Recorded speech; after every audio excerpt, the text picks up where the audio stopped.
ಸ್ನೇಹಿತರೆ, ನಮ್ಮೆಲ್ಲ ಸಣ್ಣ ಪುಟ್ಟ ಅನಾರೋಗ್ಯ ಸಮಸ್ಯೆಗಳಿಂದ ಹಿಡಿದು ದೊಡ್ಡ ದೊಡ್ಡ ಅನಾರೋಗ್ಯಕ್ಕೂ ಆಯುರ್ವೇದದಲ್ಲಿ ಮದ್ದಿದೆ ಅನ್ನೋದು ನಮಗೆ ತಿಳಿದಿದೆ.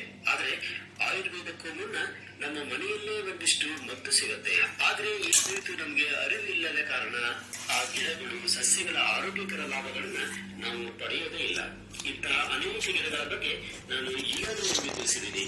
ಇವತ್ತು ನಾನು ತಿಳಿಸ್ತಾ ಇರೋ ಆಯುರ್ವೇದ ಗಿಡ ನೆಲನೆಲ್ಲಿ. ಎಲ್ಲ ಕಡೆ ಬೆಳೆಯುವಂತಹ ಈ ನೆಲನೆಲ್ಲಿಯ ಬಗ್ಗೆ ನಿಮಗೆ ಪೂರ್ಣ ವಿವರಗಳನ್ನ ಕೊಡ್ತೀನಿ. ಇದು ಕಳೆಗಿಡ ಅಂತ ಅನೇಕರು ಭಾವಿಸಿದರೆ ಇದು ಕಳೆಗಿಡ ಅಲ್ಲ, ನಮಗೆ ಸಂಜೀವಿನಿ ಅಂತಾನೆ ಕರೀಬಹುದು. ಈ ವಿಡಿಯೋವನ್ನ ಎಲ್ಲೂ ಸ್ಕಿಪ್ ಮಾಡದೆ ಕೊನೆವರೆಗೂ ನೋಡಿ.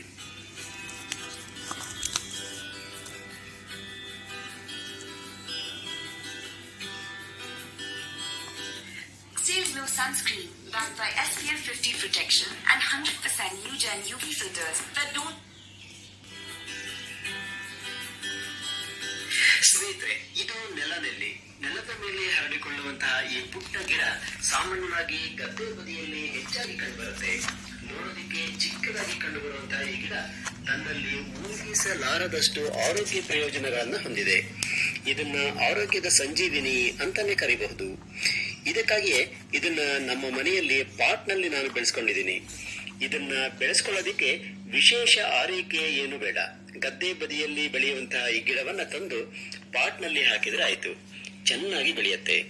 ಇದರ ಬೀಜಗಳಿಂದಲೂ ನಾವು ಇದನ್ನ ಬೆಳಿಬಹುದು. ಏಪ್ರಿಲ್ ಕೊನೆಯ ವಾರದಲ್ಲಿ ಬೀಜ ಬಿತ್ತೋದಿಕ್ಕೆ ಸೂಕ್ತ ಸಮಯ ಅಂತ ಹೇಳ್ಬಹುದು. ಸಾಧಾರಣವಾಗಿ ಎಲ್ಲೆಡೆ ಕಾಣಸಿಗುವಂತಹ ಈ ನೆಲದಲ್ಲಿ 1 ಅಡಿಯಷ್ಟು ಎತ್ತರಕ್ಕೆ ಬೆಳೆಯುತ್ತೆ. ಈ ಗಿಡವನ್ನ ನೆಲನೆಲ್ಲಿ ಅಥವಾ ಕಿರುನೆಲ್ಲಿ ಅಂತ ಕೂಡ ಕರೀತಾರೆ. ಇಂಗ್ಲಿಷ್ ನಲ್ಲಿ stone breaker, shatter stone, chamber bitter, commonly flower, gale of wind, ಹೇಗೆ ಬೇರೆ ಬೇರೆ ಹೆಸರುಗಳಿಂದ ಕರೀತಾರೆ.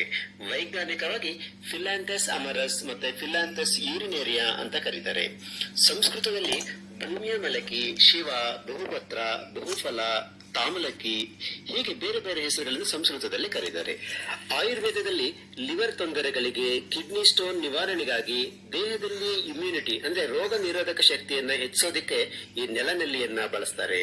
ಮುಖ್ಯವಾಗಿ ಜಾಂಡೀಸ್ ನಿವಾರಣೆಯಲ್ಲಿ ಇದನ್ನ ಬಳಸಲಾಗುತ್ತೆ. ಇದರಿಂದಾಗಿಯೇ ಇದನ್ನ ಜಾಂಡೀಸ್ ಪ್ಲಾಂಟ್ ಅಂತಾನೂ ಕರೀತಾರೆ. ಇದರ ವಿಶೇಷ ಅಂತಂದ್ರೆ ಗಿಡದ ಎಲೆಗಳ ಹಿಂಭಾಗದಲ್ಲಿ ಚಿಕ್ಕ ಚಿಕ್ಕ ಗಾತ್ರದ ಕಾಯಿಗಳು ಸಹ ಬಿಡ್ತವೆ. ಈ ಕಾಯಿಗಳು ಎಷ್ಟು ಚಿಕ್ಕದಾಗಿರ್ತವೆ ಅಂತಂದ್ರೆ ಸಾಸಿವೆಗಿಂತ ಸ್ವಲ್ಪ ದೊಡ್ಡದಾಗಿರ್ಬೋದು ಅಷ್ಟೇ.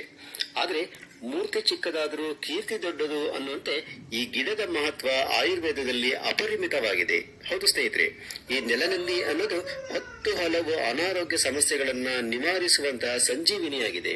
ಹಾಗಾದ್ರೆ ಈ ನೆಲನೆಲ್ಲಿಯಲ್ಲಿ ಯಾವೆಲ್ಲ ಅನಾರೋಗ್ಯ ಸಮಸ್ಯೆಗಳನ್ನ ಗುಣಪಡಿಸುವಂತಹ ಅಂಶಗಳಿದಾವೆ, ಯಾವ ಕಾಯಿಲೆಗೆ ಯಾವ ರೀತಿ ಇದನ್ನ ಬಳಸಬೇಕು ಅನ್ನೋದನ್ನ ನಾವಿಂದು ತಿಳಿದುಕೊಳ್ಳೋಣ. ಇದರ ಉಪಯೋಗಗಳನ್ನ ತಿಳಿಸೋದಕ್ಕಿಂತ ಮೊದಲು ಈ ನೆಲನೆಲ್ಲಿಯನ್ನು ಉಪಯೋಗಿಸಿ ಕಷಾಯವನ್ನ ನಾವು ಹೇಗೆ ತಯಾರಿಸೋದು ಅನ್ನೋದನ್ನ ತಿಳಿಸ್ಕೊಡ್ತೀನಿ. ಯಾಕಂದ್ರೆ ಕಷಾಯವನ್ನು ತಯಾರಿಸೋ ವಿಧಾನ ಕೂಡ ತುಂಬಾನೇ ಮುಖ್ಯ. ಇದಕ್ಕಾಗಿ ನೀವು ಏನ್ ಮಾಡ್ಬೇಕು ಅಂತಂದ್ರೆ 1 ಗ್ಲಾಸ್ ನೀರನ್ನ ಕುದಿಯೋದಕ್ಕೆ ಇಡಿ. ನೀರು ಕುದಿಯುವಾಗ ನೆಲನೆಲ್ಲಿಯ ಎಲೆಗಳು ಹಾಗೂ ಕಾಂತಿಯನ್ನು ಹೆಚ್ಚಿಸೋದಕ್ಕೆ ಈ ನೆಲನೆಲ್ಲಿಯನ್ನ ಬಳಸ್ತಾರೆ.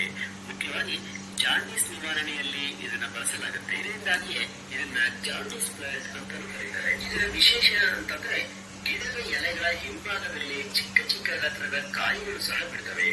ಈ ಕಾಯಿಗಳು ಎಷ್ಟು ಚಿಕ್ಕದಾಗಿರ್ತವೆ ಅಂತಂದ್ರೆ ಸಾಸಿವೆಗಿಂತ ಸ್ವಲ್ಪ ದೊಡ್ಡದಾಗಿರ್ಬೋದು ಅಷ್ಟೇ. ಆದ್ರೆ ಮೂರ್ತಿ ಚಿಕ್ಕದಾದರೂ ಕೀರ್ತಿ ದೊಡ್ಡದು ಅನ್ನುವಂತೆ ಈ ಗಿಡದ ಮಹತ್ವ ಆಯುರ್ವೇದದಲ್ಲಿ ಅಪರಿಮಿತವಾಗಿದೆ.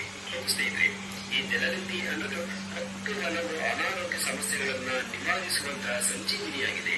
ಹಾಗಾದ್ರೆ ಈ ನೆಲನೆಲ್ಲಿಯಲ್ಲಿ ಯಾವೆಲ್ಲ ಅನಾರೋಗ್ಯ ಸಮಸ್ಯೆಗಳನ್ನು ಗುಣಪಡಿಸುವಂತಹ ಅಂಶಗಳಿದ್ದಾವೆ, ಯಾವ ಕಾಯಿಲೆಗೆ ಯಾವ ರೀತಿ ಬಳಸಬೇಕು ಅನ್ನೋದನ್ನ ನಾವು ತಿಳ್ಕೊಳ್ಳೋಣ. ಇದರ ಉಪಯೋಗಗಳನ್ನ ತಿಳಿಸೋದಕ್ಕಿಂತ ಮೊದಲು ಈ ನೆಲನೆಲ್ಲಿಯನ್ನು ಉಪಯೋಗಿಸಿ ಕಷಾಯವನ್ನು ನಾವು ಹೇಗೆ ತಯಾರಿಸಬೇಕು ಅನ್ನೋದನ್ನು ತಿಳಿಸ್ಕೊಡ್ತೀನಿ. ಯಾಕಂದ್ರೆ ಕಷಾಯವನ್ನು ತಯಾರಿಸೋ ವಿಧಾನ ಕೂಡ ತುಂಬಾನೇ ಮುಖ್ಯ. ಇದಕ್ಕಾಗಿ ನೀವು ಏನ್ ಮಾಡ್ಬೇಕು ಅಂತಂದ್ರೆ 1 ಗ್ಲಾಸ್ ನೀರನ್ನ ಕುದಿಯೋದಕ್ಕೆ ಇಡಿ. ನೀರು ಕುದಿಯುವಾಗ ನೆಲನೆಲ್ಲಿಯ ಎಲೆಗಳು ಹಾಗೂ ಕಾಂಡದ ಭಾಗವನ್ನ ಈ ಕುದಿಯುವ ನೀರಿಗೆ ಹಾಕಿ, ಜೊತೆಗೆ 1 ಪೀಸ್ ಶುಂಠಿಯನ್ನ ಜಜ್ಜಿ ಹಾಕಿ, ಇದಕ್ಕೆ ಒಂದು ಅರ್ಧ ಚಮಚ ಕಾಳು ಮೆಣಸಿನ ಪುಡಿಯನ್ನ ಸೇರಿಸಿ, ನಂತರ ಸುಮಾರು 1 ಚಮಚದಷ್ಟು ಜೀರಿಗೆಯನ್ನ ಇದಕ್ಕೆ ಹಾಕಿ ಇದನ್ನ ಸಣ್ಣ ಬೆಂಕಿಯಲ್ಲಿ ಚೆನ್ನಾಗಿ ಕುದಿಸಿ. ಚೆನ್ನಾಗಿ ಕುದ ನಂತರ ಇದಕ್ಕೆ 1 ಚಿಟಿಕೆಯನ್ನು 1/4 ಚಮಚದಷ್ಟು ಅರಿಶಿನ ಪುಡಿಯನ್ನ ಸೇರಿಸಿ ಮತ್ತೆ ಕುದಿಸಿ. ಸುಮಾರು 1 ನಿಮಿಷದಷ್ಟು ಕುದಿಸಿದ್ರೆ ಸಾಕು. ಅಂದರೆ ಟೋಟಲಿ 1 ಗ್ಲಾಸ್ ಏನು ನೀರನ್ನು ಹಾಕಿರುತ್ತೆ ಅದು ಅರ್ಧ ಗ್ಲಾಸ್ ಬರೋವರೆಗೂ ನೀವು ಕುದಿಸ್ಬೇಕು. ನಂತರ ಬೆಂಕಿಯನ್ನ ಆಫ್ ಮಾಡಿ ಇದು ಸ್ವಲ್ಪ ತಣ್ಣಗಾಗೋದಕ್ಕೆ ಬಿಡಿ. ಸ್ವಲ್ಪ ಆರಿದ ನಂತರ ಇದನ್ನ ಒಂದು ಗ್ಲಾಸಿಗೆ ಸೇವಿಸಬೇಕು ಅನ್ನೋದನ್ನ ಈಗ ನೋಡೋಣ ಬನ್ನಿ. ಸ್ನೇಹಿತರೆ, ಕೆಮ್ಮು, ಶೀತ, ಜ್ವರ ಸೇರಿದಂತೆ ಹಲವು ಚಿಕ್ಕ ಪುಟ್ಟ ಕಾಯಿಲೆಗೆ ನೆಲನೆಲ್ಲಿಯ ಕಷಾಯ ರಾಮಬಾಣದಂತೆ ಕೆಲಸ ಮಾಡುತ್ತೆ. ಇಂತಹ ಸಂದರ್ಭಗಳಲ್ಲಿ ಈ ಕಷಾಯವನ್ನು ಕುಡಿಯೋದ್ರಿಂದ ಪರಿಹಾರವನ್ನ ಪಡೆಯಬಹುದು. ಈ ನೆಲನೆಲ್ಲಿಯ ಎಲೆಗಳನ್ನ ಕತ್ತರಿಸಿ ಚೆನ್ನಾಗಿ ಬಿಸಿ ನೀರಲ್ಲಿ ತೊಳೆದು ಬಳಿಕ ಅದನ್ನ ಜ್ಯೂಸ್ ಮಾಡಬೇಕು. ಇದಕ್ಕೆ ಒಂದು ಚಿಟಿಕೆ ಅರಿಶಿನ, ಜೇನುತುಪ್ಪ ಹಾಕೊಂಡು ಕುಡಿಯೋದ್ರಿಂದ ದೇಹದಲ್ಲಿ ರೋಗ ನಿರೋಧಕ ಶಕ್ತಿ ಹೆಚ್ಚಾಗುತ್ತೆ. ಈ ರೀತಿ ಕಷಾಯ ಕಿಡ್ನಿ ಸಮಸ್ಯೆ ಪರಿಹಾರವನ್ನು ಪಡೆಯಬಹುದು. ಕಿಡ್ನಿಯಲ್ಲಿ ಕಲ್ಲಾಗುವುದು ಸೇರಿದಂತೆ ಪರಿಹಾರ ಸಿಗಲಿದೆ. ಚಿಕ್ಕ ಮಕ್ಕಳು ಯಾವಾಗಲೂ ಸಣ್ಣ ಪುಟ್ಟ ಕಾಯಿಲೆಗೆ ಒಳಗಾಗ್ತಾನೆ ಇರ್ತಾರೆ. ಕೆಮ್ಮು, ಶೀತ, ಜ್ವರ ಕಾಣ್ತಾನೆ ಇರುತ್ತೆ. ಇಂತಹ ಸಮಸ್ಯೆಗೆ ಈ ನೆಲನೆಲ್ಲಿಯ ಕಷಾಯ ಉತ್ತಮ ಮದ್ದಾಗಿದೆ.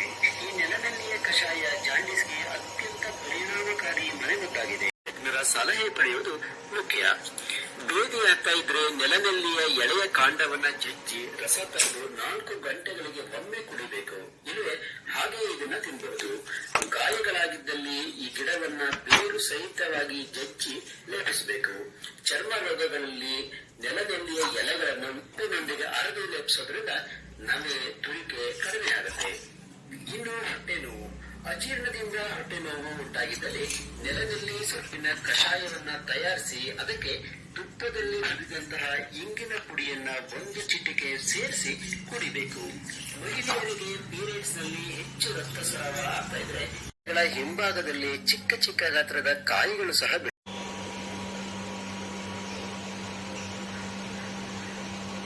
ಕುಡಿಯೋದಕ್ಕೆ ಇಡಿ. ಒಂದು ಗ್ಲಾಸ್ ಏನು ನೀರನ್ನು ಹಾಕಿರುತ್ತೆ ಅದು ಅರ್ಧ ಗ್ಲಾಸ್ ಬರೋವರೆಗೂ ನೀವು ಕುದಿಸ್ಬೇಕು. ನಂತರ ಬೆಂಕಿಯನ್ನ ಆಫ್ ಮಾಡಿ ಇದು ಸ್ವಲ್ಪ ತಣ್ಣಗಾಗೋದಕ್ಕೆ ಬಿಡಿ. ಸ್ವಲ್ಪ ಆರಿದ ನಂತರ ಇದನ್ನ ಒಂದು ಗ್ಲಾಸಿಗೆ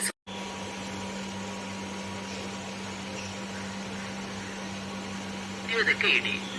ಒಂದು ಗ್ಲಾಸ್ ಏನು ನೀರನ್ನು ಹಾಕಿರುತ್ತೆ ಅದು ಅರ್ಧ ಗ್ಲಾಸ್ ಬರೋವರೆಗೂ ನೀವು ಕುದಿಸ್ಬೇಕು. ನಂತರ ಬೆಂಕಿಯನ್ನ ಆಫ್ ಮಾಡಿ ಇದು ಸ್ವಲ್ಪ ತಣ್ಣಗಾಗೋದಕ್ಕೆ ಬಿಡಿ. ಸ್ವಲ್ಪ ಆರಿದ ನಂತರ ಇದನ್ನ ಒಂದು ಗ್ಲಾಸಿಗೆ